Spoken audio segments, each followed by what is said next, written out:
कुआंगंज नामक गांव में मदन नाम का एक किसान रहता था। मदन अपने खेतों में बहुत मेहनत से काम करता था और उससे ही जो आमदनी होती उसी से उनका घर चलता था। मदन के घर में उसकी बीवी माला और 2 छोटे छोटे बच्चे थे। माला, मैंने अपनी जमीन पर आम के पेड़ लगाए हैं। पड़ोस वाला किशन बता रहा था कि पिछले साल आम की खेती करने वालों को बहुत मुनाफा हुआ है और शहर में आम बहुत अच्छी कीमत पर बिके। इसलिए मैंने भी आम के पेड़ लगाने का सोचा। यदि सब कुछ ठीक ठाक रहा तो इस बार मुनाफा दोगुना होगा। हम लोग अपने घर की मरम्मत भी करवा लेंगे और बच्चों की पढ़ाई भी सही से चल पाएगी। अरे वाह, ये तो बहुत अच्छी बात है। भगवान हमारी मदद जरूर करेंगे और इस बार हमें बहुत मुनाफा होगा। हाँ, अब मैं भी खेत पर जाता हूँ।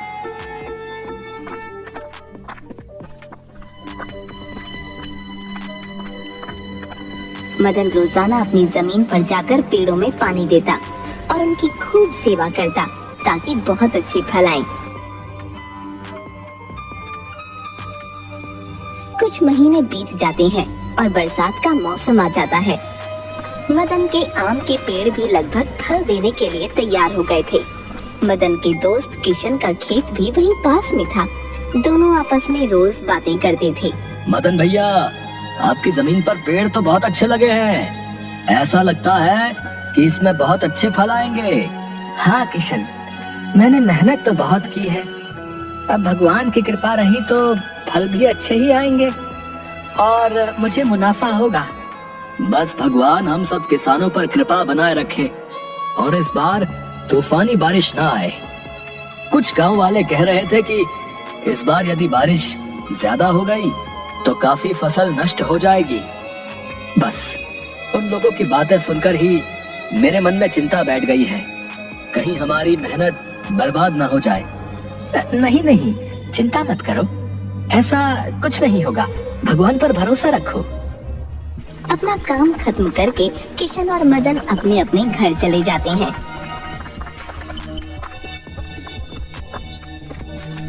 मदन ने किशन को तो दिलासा दे दिया, किंतु उसकी बातें सुनने के बाद मदन के मन में एक डर सा बैठ गया कि यदि कहीं सच में ही तूफानी बारिश हो गई तो उसकी सारी मेहनत बर्बाद चली जाएगी।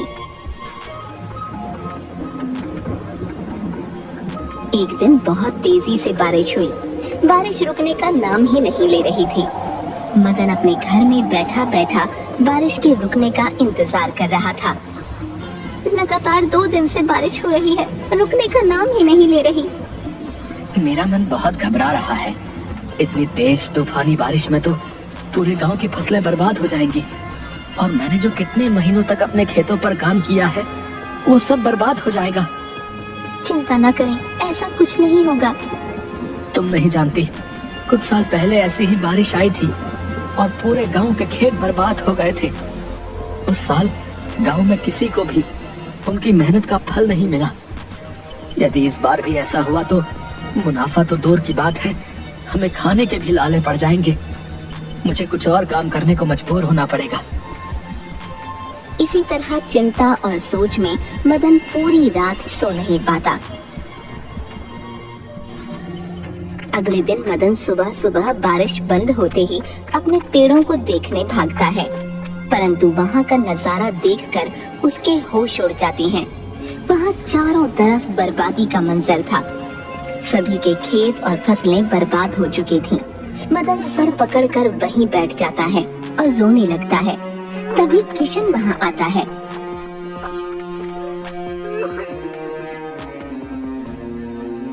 अरे भैया, इस बर्बादी की बारिश ने तो सभी किसानों की मुसीबत बढ़ा दी। देखो, तुम्हारी और हमारी मेहनत पर कैसे पानी फिर गया। मुझे कुछ समझ नहीं आ रहा, मैं क्या करूं। मैंने तो अपनी सारी उम्मीदें इसी फसल से लगाई हुई थी। मैं अपना घर चलाने के लिए क्या करूं, मुझे तो कुछ समझ नहीं आ रहा। अरे भैया, सभी का यही हाल है। गांव में जितने भी किसान हैं, सभी पर यह मुसीबत आई है। किशन चला जाता है, परंतु मदन वहीं बैठा बैठा रोता रहता है। काफी देर वहाँ उदास बैठने के बाद मदन जब अपने घर की ओर जाता है तो घर का नजारा देखकर उसका मन दुखी हो जाता है। बारिश के पानी से घर की छत बह रही थी और भूखे प्यासे बीवी और बच्चे कोने में दुबके बैठे थे। अरे कहाँ थे आप? कब से मैं आपका इंतजार कर रही थी। देखिए ना, छत से कितना पानी टपक रहा है। भूखे प्यासे बच्चे कब से खाने के लिए कह रहे हैं, पर मैं खाना कहाँ से लाऊं? ना तो घर में राशन है, ना ही सोने की जगह। आप कुछ कीजिए ना, मुझसे बच्चों का ये दुख नहीं देखा जाता। माला, मैं कुछ करता हूँ। हमारा सब बर्बाद हो गया। भगवान न जाने कैसी परीक्षा ले रहा है। मैं बच्चों के खाने का बंदोबस्त करता हूँ। अपने बीवी बच्चों को इस हालत में देखकर मदन का मन रोने लगता है। अपने बच्चों के लिए खाने का इंतजाम करने की खातिर मदन घर से भागता हुआ बाजार की दुकान की ओर जाता है।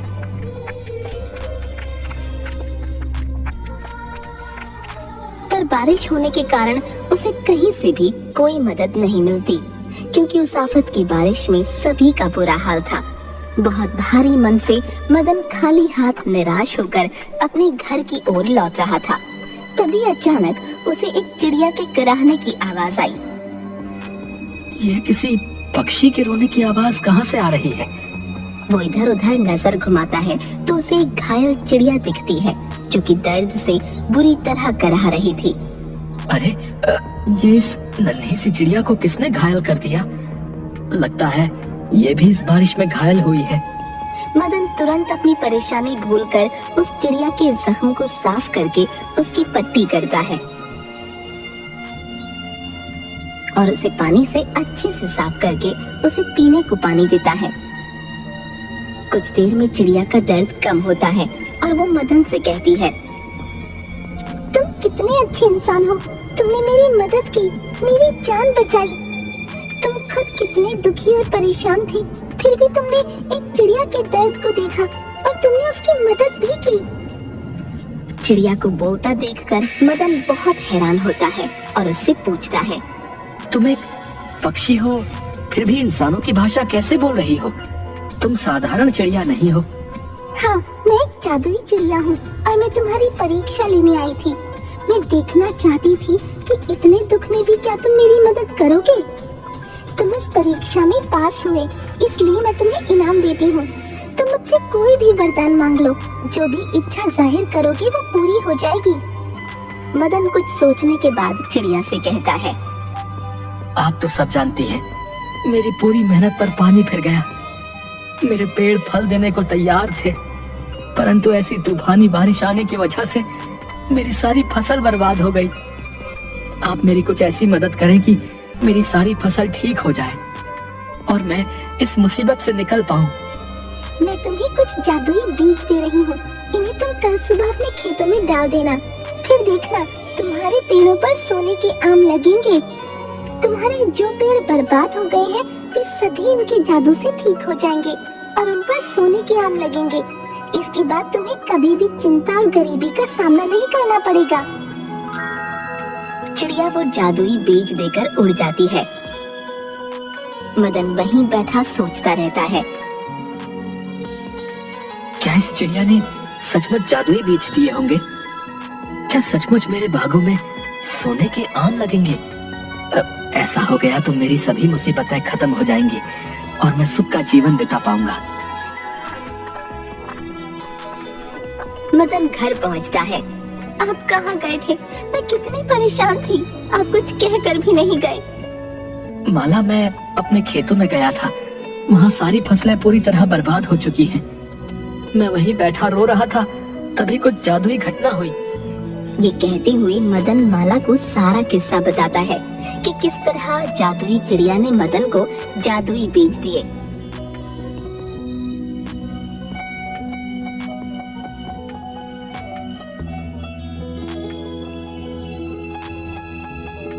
अरे क्या आप सच कह रही हैं? यदि चिड़िया ने वो जादुई बीज दिए हैं तो जरूर हमारे खेतों में सोने के आम लगेंगे। उसकी कही बात जरूर सच होगी। तुमने उस चिड़िया की मदद की, अच्छाई का फल तुम्हें मिलेगा और हमारी सारी मुसीबतें दूर हो जाएंगी। बस अब हमें अपने खेत में जादुई फसल का इंतजार करना होगा।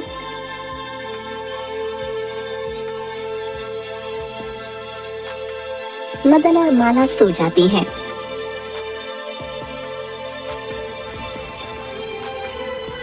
और अगले दिन सुबह ही मदन अपने खेतों में जाकर वो जादुई बीज डाल देता है।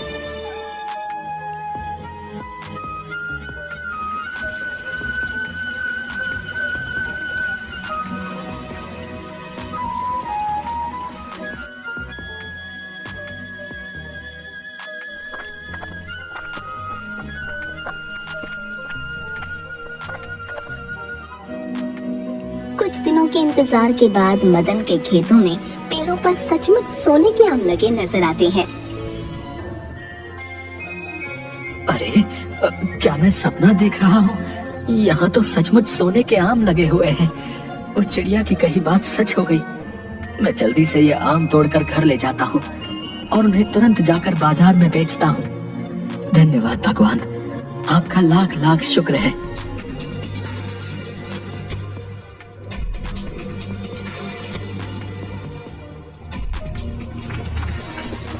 मदन वो आम लेकर घर की ओर दौड़ता है।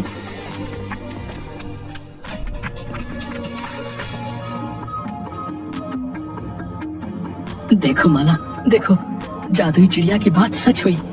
अब हमारे गरीबी के दिन गए। देखो, सोने का आम। कमाल हो गया ना? अरे ये तो सचमुच सोने के आम है। ये आम बेचने पर तो हमें बहुत सा पैसा मिलेगा, परंतु अभी केवल एक ही आम बाजार ले जाओ और उसे बेच कर आओ। सारे आम एक साथ ले जाना खतरनाक होगा। मदन एक आम लेकर बाजार जाता है।